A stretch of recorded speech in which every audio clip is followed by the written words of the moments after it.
I'll be reading my article, Why Wait Your Turn is Bad Career Advice. The grind is real. If you want to know more about me and what I do, you can go to thevoiceofjobseekers.com.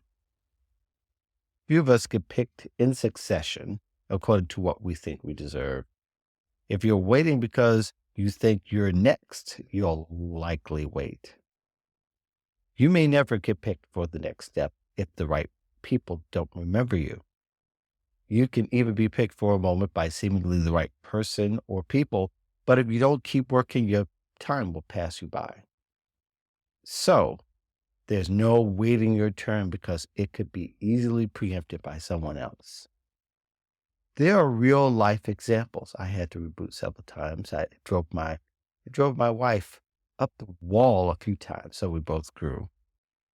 It takes audacity to stay memorable. I hope you have lots of audacity. You will be uncomfortable. You will wait, and it doesn't mean you have to sit still. You're not waiting for a baptism of genius. You're wrestling with your skills and attributes to perfection until it's your turn. It will hurt. It will be worth it. My oldest son, Boeing Wonder, got his license at 17, but didn't drive to school. He was confident and didn't show he wanted to. My youngest son, Cato, got his license at 16, but showed swagger and confidence. After a bit of shifting of attitude my wife and I helped with, he drove much more than his brother. The difference was, in all of that swagger, he was willing to be corrected and displayed maturity about it. The pain, the discomfort. Many of us don't like being corrected. We do not like being told what to do and how to do it. It may be required to learn and do differently than the way we know it. The person handing you the keys trusts you because they told you how to drive it. Growth in our careers requires being teachable, humble, and correctable. It also takes being corrected. Someone telling you to change, someone telling you to wait. And yes, I mean as an adult. Pain, uncomfortable patience. I had several professors tell me I couldn't write. I had a boss who told me I couldn't write. They told me in front of others. They embarrassed me. Yet two of my professors saw something and advised me to keep writing.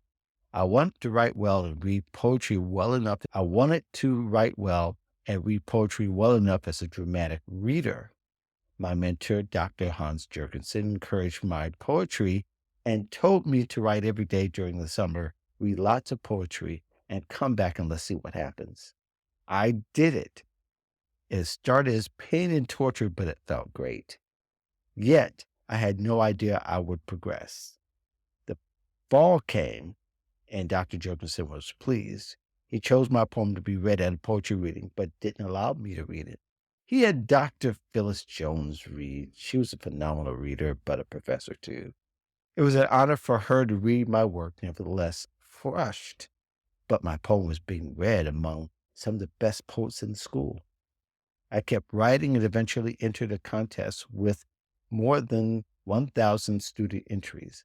I tied for first place and got to read my own poem. During the wait, I worked. During the work, I sought mastery, mentorship, and momentum. You can just wait, perfect while waiting. To further illustrate this point, I'm choosing to tell the story of Harold Melvin and Blue Notes because of their song, If You Don't Know Me by Now. The irony of the song fits the underlining of our discussion. It was their first big hit in 1972 and the biggest of their career. Most popular groups maintaining long careers work for years before being discovered. You could say Frank Sinatra had a lot to do with discovering Harold Melvin and the Blue Notes. Yes, the Frank Sinatra. Sinatra saw them at a private party, loved them, and invited them to perform at one of his parties. Sinatra had big industry names at his parties, and the one Harold Melvin and Blue Notes performed at was huge. Most groups get signed after this exposure, especially if the group has worked and toured for years. The Sinatra event was in 1966. The single If You Don't Know Me by Now was released in 1972. 6 long years. 6. They worked. They didn't wait. Patience, uncomfortable, the work pays off. The group continued to work, but made one major change. Although Harold Melvin's name was on the marquee, he recruited the drummer Theodore Russ Pendergrass as the lead singer.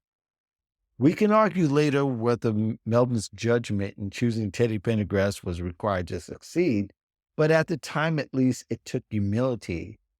Waiting your turn takes work, diligence, and willingness to make changes and pivots until your time has come.